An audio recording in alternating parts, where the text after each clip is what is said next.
আগমন করবে।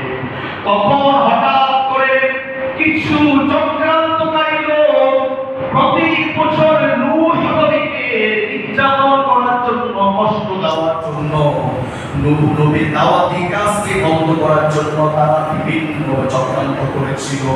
আল্লাহ বলেছে, তোমরা যতই চক্রান্ত করো না কেন, আমি আল্লাহ ওয়াদা দিচ্ছি, যারা আমার উপরে ঈমান এনেছে, আমাকে ভয় করেছে, আমি তাদের উপরে কখনো পানি নামক গজব আমি তাদেরকে ধ্বংস করব। রব্বুল আলামিন বলেন,